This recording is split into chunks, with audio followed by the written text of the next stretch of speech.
رحیم ایاک نعبد و ایاک نستعین. جناب منسٹر ایگریکلچر میجر سجاد صاحب, minister P H E, honourable parliamentarians, commissioner صاحب, سیکرٹری صاحب,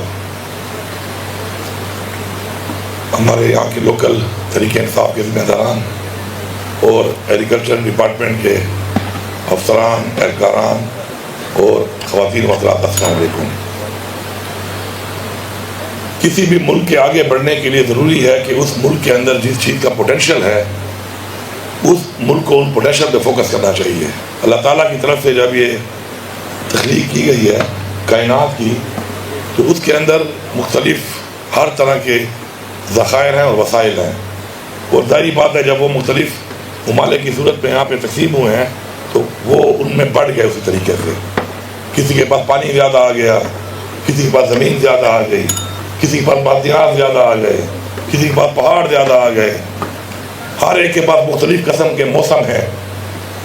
تو وہ ممالک جنہوں نے اپنی ان پوٹینشیل وسائل کے اوپر فوکس کیا اور انویسٹ کیا وہ آگے چلے گئے, اور جنہوں نے اپنے ان پوٹینشیل پہ فوکس نہیں کیا وہ پیچھے رہ گئے. بدقسمتی سے پاکستان جو ہے, میں سمجھتا ہوں کہ اسلام پہ نام بننے والا ملک ہے, اور اس میں ہر طرح کے وسائل اس ملک میں موجود ہیں, جو کہ اگر دنیا میں آپ دنیا کی جغرافی پڑھیں تو آپ کو نظر آئے گا کہ بہت سے ممالک میں بہت سی چیزیں ایسی ہیں جو بالکل موجود ہی نہیں ہیں, لیکن الحمدللہ اس ملک میں ہر طرح کا ہر وسائل سے اللہ تعالیٰ نے ہمیں نوازا ہے. انفارچونیٹلی ہم نے ان کے بجائے کچھ اور چیزوں میں فوکس شروع کر دیا. ہمارے پاس بجلی تھی جو ہم بنا سکتے ہیں اور تھے بہت زیادہ پانی سے سستی ترین دنیا کی بجلی, ہم نے اس کے بجائے کوئلے کے اوپر امپورٹ کر کے کوئلے کے اور فرنس آئل کے جو ہے پلانٹ لگانا شروع کر دیے, جو اتنے مہنگے کی بجلی دے رہے ہیں اس سے کئی سو گنا مہنگے ہمیں خالی بنانا پڑ رہا تھا.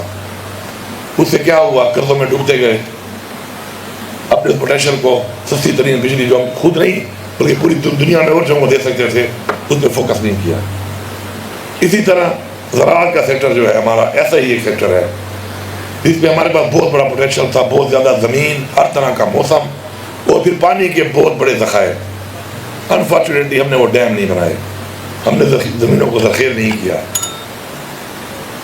اور اسی وجہ سے زراعت کے اس جو بیک بون, ریڑھ کی ہڈی, جو کہا گیا تھا کہ ایک زرعی ملک ہے پاکستان, جب پاکستان بنا تھا, اور ریڑھ کی ہڈی کا ایک نام دیا گیا تھا زراعت کو, اس میں وہ سیکٹر وہاں اتنا اوپر نہیں جا سکا.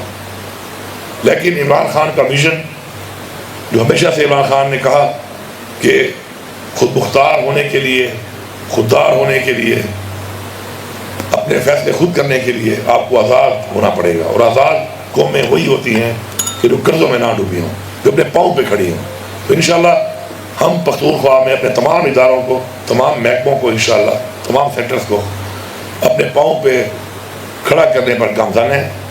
اور میں زراعت پہ یہاں پہ آپ سے بتانا چاہتا ہوں آپ کو کہ زراعت کے لیے اللہ تعالیٰ نے ہمیں ایک ماڈل دیا ہے.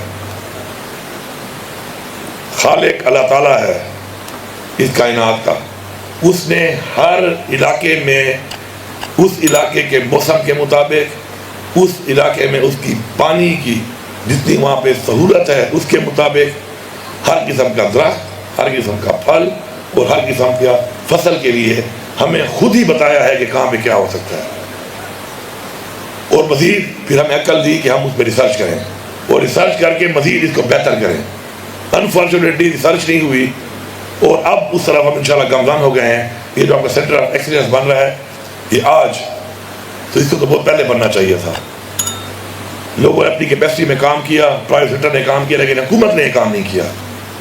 تو انشاءاللہ ہم نے اپنی پروڈکشن بڑھانے کے لیے کرنا کیا ہے پھر, کہ ہم نے وہ والا بیج پیدا کرنا ہے, وہ والے فروٹ کے وہ والے ہم نے اسپیشیز پیدا کرنے ہیں, بنانے ہیں ریسرچ کر کے, کہ جو اس موسم سے مقابلہ کر سکیں, اور اس موسم کے علاوہ ریسرچ کے ذریعے کسی اور موسم میں بھی وہ اسی طرح کامیاب ہو سکے. اور یہی چیز اپلائی ہوتی ہے فصل پر. کہہ رہے تھے کہ ٹھنڈے علاقے میں گندم نہیں ہو سکتی, آج ہو رہی ہے, اس سے زیادہ بھی ہو سکتی ہے. پروڈکشن جو ہے آپ کی وہ آپ بڑھا سکتے ہیں, چائنا کی جو پروڈکشن ہے، مسٹر شی نے، وہ خان صاحب کے سامنے مجھے بتایا ایک دفعہ، خان صاحب بھی تھے، اس نے کہا ہماری 5 ٹائم زیادہ پروڈکشن ہے آپ سے. تو میں نے خان صاحب کو بولا، میں نے خان صاحب 5 ٹائم تو دور کی بات ہے، اگر آپ 2 ٹائم بھی کر لیں تو ہمیں جو ایک گندم امپورٹ کرنی پڑتی ہے ہمیں نہیں کرنی پڑے گی. 2 ٹائم صرف ہم کیوں نہیں کر پا رہے؟ تو تبھی یہ جو ایک پروجیکٹ شروع ہوا، بیسیکلی اسی لیے شروع ہوا کہ ہمیں اپنی پروڈکشن بڑھانی پڑے گی. وقت کے ساتھ ساتھ، آبادی بڑھنے کے ساتھ ساتھ زمین، ظاہری بات ہے زرعی زمین کم ہوگی. جب زرعی زمین کم ہوگی تو اس کم زمین سے زیادہ پیداوار آپ حاصل نہیں کریں گے تو ظاہری بات ہے فوڈ سیکیورٹی کا ایشو تو بنے گا آپ کے لیے. تو الحمدللہ ہم اس میں کام کر رہے ہیں. اس بہت کم ٹائم میں، 1 سال میں ہم نے اب تک جو مکمل کر لیے ہیں، کچھ چھوٹے ڈیم اور کچھ بڑے ڈیم جو سالہ سال سے شروع تھے. لیکن میرا ایک ویژن ہے کہ میں اس کام کو کام نہیں مانتا جب تک میری عوام اس سے مستفید نہ ہو رہی ہو. میں اس اسکول کو اسکول نہیں مانتا جس میں تعلیم نہ ہو. بلڈنگ سے میرا کیا کام ہے؟ اس اسپتال کی بلڈنگ سے میرا کیا کام ہے جہاں پہ میرے لوگوں کو علاج نہ مل رہا ہو؟ میں ایک ایسے پروجیکٹ کو کہ ڈیم بن رہا ہے 10 سال سے اور وہ پتہ نہیں کسی پہاڑ میں بن رہا ہے، اور جب تک میرے زمیندار کی فصل نہیں ہوگی اس پانی سے، میں اس کو نہیں مانتا ہوں. میں اس کو اس دن مانوں گا جس دن میرا زمیندار اپنی اس پانی سے اپنی زمین میں آبادی کرے گا. تو الحمدللہ اب تک 4 لاکھ کنال زمین جو ہے ہم ابھی تک سیراب کر چکے ہیں اس کم ٹائم میں. اور ابھی بھی میں یہاں سے نوشیرہ جا رہا ہوں، وہاں پر بھی ایک چھوٹا ڈیم ہم نے بنایا ہے جسے میں افتتاح کرنے لگا ہوں. لیکن ان چھوٹے ڈیموں کے ساتھ اور ان پروجیکٹ کے علاوہ ابھی ہم تقریباً اسی سال میں 4 لاکھ کنال زمین اور بھی انشاءاللہ سیراب کر دیں گے، مکمل کر کے گڈائے پروجیکٹ سے اسی سال کے اندر 8 لاکھ تک ہم کر لیں گے. اس کے علاوہ لیکن کوئی بڑے کام ہم نے کرنے ہیں ساتھ ساتھ، کیونکہ فوڈ سیکیورٹی کا ایشو بہت بڑھ چکا ہے. ہمارے پاس ایک پوٹینشیل تھا لفٹ کنال کا، ہمارا واٹر ریکارڈ کے مطابق، ٹریٹی کے مطابق ہمارا پانی کا حصہ تھا، ہم نے اس پہ کام نہیں کیا. 24 لاکھ کنال سے زیادہ زمین جو ہے اس سے آباد ہونی ہے، اور ہمارا واٹر رائٹ ہے. تو ہمارے واجداد نے بڑا لڑ جھگڑ کے اس صوبے کے لیے لیا تھا. الحمدللہ اس سال اس پہ کام شروع ہوگا، اور انشاءاللہ یہ ایک مرتبہ جو ہے CRBC لفٹ کنال کا، یہ آپ کے پورے صوبے کی جو آپ کی فوڈ سیکیورٹی کا ایشو ہے اس کو حل کرے گا، اور پورے پاکستان میں ایک فوڈ باسکٹ بن کے سامنے آئے گا. اس کے ساتھ ساتھ ہمارے پاس اور بھی چھوٹے بڑے ایسے منصوبے ہیں جن پہ ہم نے انشاءاللہ فوکس کیا ہوا ہے، اس پہ بھی کام کریں گے. اور زراعت کی فیلڈ میں ہم اپنے اس صوبے کو خوراک کے حوالے سے خود کفیل کریں گے، اور ساتھ میں ایکسپورٹ کر کے ہم ان چیزوں میں جو ہمارا پوٹینشیل ہے اس سے مزید ریونیو بھی بڑھائیں گے. میں یہ سمجھتا ہوں کہ ہمیں یہ فیصلہ کرنا ہے کہ یہ جو ہم سوچتے ہیں کہ ہم پیچھے جا رہے ہیں، ہم آگے نہیں بڑھ رہے، ہمیں یہ فیصلہ کرنا ہے کہ یہ کس کی وجہ سے ہے. یہ ہماری ہی وجہ سے ہے. میں کچھ چیزوں کا الزام تو لگا سکتا ہوں کسی ملک کے اوپر، کسی مافیا کے اوپر، لیکن کچھ چیزیں جو ہیں نا وہ میں خود کر رہا ہوں، ان کے لیے مجھے خود ٹھیک ہونا پڑے گا. کیا جھوٹ بولنا اسلام میں منع نہیں ہے؟ جھوٹ ہم کیوں بول رہے ہیں؟ کیا ملاوٹ کرنا اسلام میں منع نہیں ہے؟ ہم ملاوٹ کیوں کر رہے ہیں؟ کیا رشوت لینے اور دینے والا دونوں جھرمی نہیں ہے؟ ہم کیوں لے اور دے رہے ہیں؟ اس پہ ہمیں فیصلہ کرنا پڑے گا کہ ہم نے اگر آگے بڑھنا ہے تو ہمیں اپنے اندر تبدیلی لانی پڑے گی. یہ تبدیلی جب ہم لے آئیں گے تو ہمیں کچھ کرنے کی ضرورت ہی نہیں ہے. اللہ تعالیٰ کی ہمارے بیٹی بلیسنگ ہو جائے گی، کرم ہو جائے گا کہ ہم اس کے ان لوگوں میں شامل ہو جائیں گے کیونکہ جن کو اس نے انعام دیا تو ہمیں وہ اپنے کرم سے ہی ٹھیک کر لے گا. ہم نے مل کر اپنی اپنی کیپیسٹی کے اندر اپنی ذات سے نکل کر اپنے علاقے کے لیے، اپنے صوبے کے لیے، اپنے ملک کے لیے سوچنا ہے. اور اگر ہم یہ نہیں سوچیں گے تو ہم آگے نہیں بڑھ سکتے. بڑی حیران کن بات ہے کہ ہماری وہ اسلامی تعلیمات جس سے ہمیں بہت آگے جانا چاہیے تھا، ہم نے ان سے کوئی فائدہ نہیں لیا. وہ مذاہب، وہ ممالک جن کو یہ تعلیمات نہیں ہیں ان کے مذہب کے اندر، انہوں نے ہماری ہی تعلیمات کو اڈاپٹ کر کے ان کے اندر کام کر کے ترقی کر لی ہے. اور ہم نے اس تعلیمات کے اوپر اپنے آپ کو نہیں لگایا، اس پر عمل درآمد نہیں کیا. تو کہتے ہیں انگریزی میں کہتے ہیں اٹس نیور ٹو لیٹ، کبھی بھی بہت زیادہ دیر نہیں ہوتی. اگر آج بیٹھا ہوا ہر شخص یہ فیصلہ کر لے کہ وہ اپنے اندر سے آج سے یہ فیصلہ کرے گا کہ وہ اپنے لیے نہیں، اپنے ساتھ کسی اور کے لیے بھی جیے گا، اپنے اخلاقیات بڑھانے کے لیے اپنے علاقے میں، اپنے صوبے میں، اپنے گھر سے شروع کر کے وہ پورے ملک، اپنی قوم کے لیے، انسانیت کے لیے، اس معیار کو بڑھانے کے لیے کوئی نہ کوئی کردار ادا کرے گا. تو میرے خیال میں یہ سفر اگر شروع بھی کر لیں تو ہمارے حالات ابھی سے ٹھیک ہونا شروع ہو جائیں گے. ہم نے اپنا کردار ادا کرنا ہے. اپنا کردار ادا کر کے ہمارے باوجود نے جو قربانی دی اس ملک کو حاصل کرنے کے لیے جانی اور مالی, اس کو ملک کو ہم نے وہ ملک بنانا ہے, اور وہ ملک ہم اس کو بڑے آرام سے بنا سکتے ہیں. بحیثیت مسلمان بھی آپ یہ سوچ لو کہ دنیا میں صرف مسلمان پہ ہی کیوں ہر طرح کا عذاب ڈھایا جا رہا ہے. جنگیں ہو رہی ہیں تو مسلم ممالک میں ہو رہی ہیں. آپ پچھلے 4 دہائیوں میں اٹھا لیں, جو بھی جنگ ہوئی ہے ویتنام کے بعد امریکہ نے کوئی جنگ نہیں لڑی ہے کسی اور ملک سے. ہمارے پہ ہی جو ہے چڑھائیاں کر رہے ہیں, ڈائریکٹ یا انڈائریکٹ مسلمانوں کو انوالو کیا ہوا ہے. فلسطین میں حال دیکھ لیں, مسلمانوں کو حقوق نہیں مل رہے. آپ کشمیر میں چلے جائیں, اقوام متحدہ کی قرارداد منظور ہے, امپلیمنٹ نہیں ہو پا رہی. اتنی بڑی مسلم امہ, اتنے بڑے مسلمان ممالک ہیں, اپنی ہوئی قرارداد مسلمانوں کے لیے کشمیر کے لیے ہم اس کو امپلیمنٹ نہیں کرا پا رہے. شام جائیں, مصر جائیں, عراق جائیں, کبھی ایران پہ مسئلہ بنا ہوا ہے, افغانستان ہے تو کبھی رشیا کے ساتھ اس کو ٹکرا دیا, وہاں سے پھر امریکہ خود ٹکر گیا, پھر آپ کوئی نئے پروگرام بنا کے بیٹھے ہوں گے. ہم اس بارڈر کی وجہ سے ہمارے حالات, ہمارے صوبے کے حالات خراب ہو رہے ہیں. یہ آپ سوچیں کہ مسلمان ہی کیوں, اس لیے کہ غزوہ ہند مسلمانوں کے بارے میں بتائی گئی ہے. غزوہ ہند مسلمانوں نے لڑنی ہے. اس پوری دنیا پہ مسلمانوں نے ایک طرح کا اپنا قبضہ تو نہیں کہوں گا, اپنے آپ کو اسٹیبلش کروانا ہے. اسی لیے انہوں نے اسٹڈی کیا ہوا ہے اس چیز کو, اور وہ اس کے خوف سے آپ کو دبا رہے ہیں. اور آپ کو جو اپنے ایمان کے مطابق قرآنی تعلیم کے مطابق بتایا گیا ہے, آپ کو پرواہ نہیں ہے اس کی. آج جہاد کا نام آپ لے سکتے ہیں کیا؟ آپ میں سے کوئی شخص کھڑا ہو کے کہہ سکتا ہے, یا کوئی عالم کوئی یہ کہہ سکتا ہے کہ اسلام میں جہاد نہیں ہے؟ اسلام میں جہاد بھی ہے, اور اسلام میں 3 طرح کا جہاد کا حکم ہے.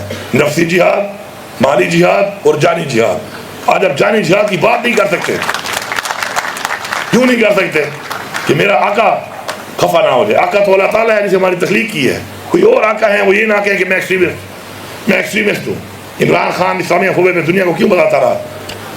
اسلامیہ فوبے کیوں اس نے بات کی کہ ہماری اس دی ہوئی تعلیم کو اسلامیہ فوبے کا نام دے, ایکسٹریمزم کا نام دیا جاتا ہے, اور میں اس کا نام تک نہیں لے سکتا. آج ہم نام نہیں لے رہے, کل شاید ہمارے بچوں کو پتہ ہی نہ ہو اس بات کا کہ حکم تھا بھی صحیح ہمارے لیے.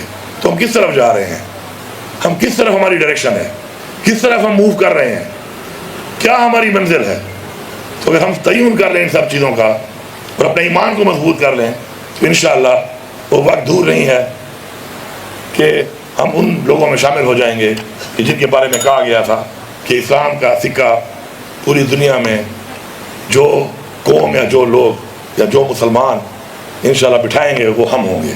وہ ہمارا یہی دور ہوگا. ہماری یہ دعا ہونی چاہیے, بجائے ہمیں بھاگنا چاہیے اسے ہماری دعا ہونی چاہیے کہ ہم اس دور کے لوگوں میں شامل ہو جائیں, ان عظیم لوگوں میں شامل ہو جائیں. کیونکہ ہمارا ایمان ہے کہ یہ دنیا فانی ہے, اور ہمیں اصل میں اللہ تعالیٰ کو اس دنیا میں جو ہے حساب دینا ہے, اور وہ ہمارا اصل مقام ہے اور اصل دنیا ہے ہماری. تو اس پہ انشاءاللہ مل کے چلنا ہے. باقی میری ایک ریکویسٹ یہاں پہ ہوگی, تمام محکموں کو میں کہتا رہتا ہوں, ہم نے پالیسی بنا لی ہے. ہمارے ڈسٹرکٹ کے لیے ہم نے پالیسی بنائی تھی. آپ کے توسط سے میں یہ پیغام دینا چاہتا ہوں کہ ہمارے ڈسٹرکٹ کے اندر میں نے بتایا ہوا ہے کہ کوئی بھی ادھر کے ڈومیسائل کے علاوہ بندہ بھرتی نہیں ہوگا. کسی کے حق کو کھانا اسلام میں منع ہے, کوئی کسی کا حق نہ کھائے.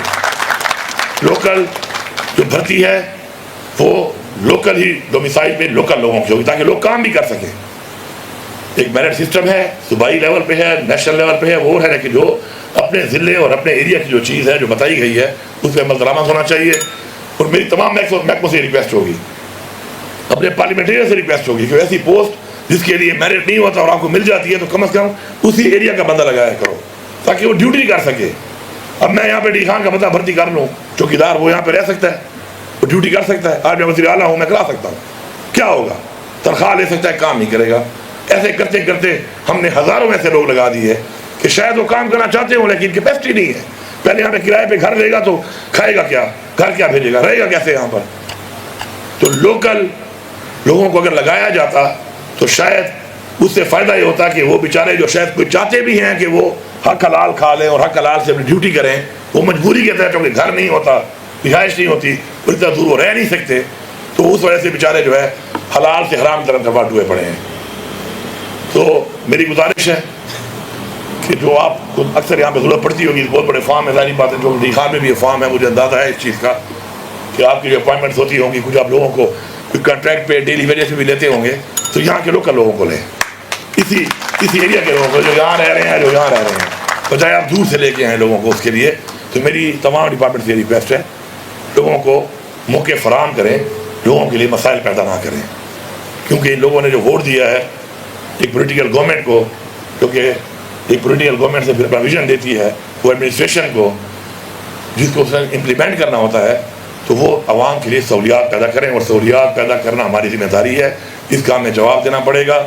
آپ میں بیٹھا ہوا یہاں پہ ہر شخص اور اپنے گھر میں سننے والا اس بات کو ہر شخص یہ ذہن میں رکھے, جتنا بڑا عہدہ, جتنا بڑا مقام, جتنی بڑی آسائشیں اللہ تعالیٰ اس دنیا میں دے گا, اس جہان میں اتنے ہی سخت سوال کرے گا, اتنے ہی سخت سوال ہوں گے, اتنی ہی سخت سزا بھی ہوگی.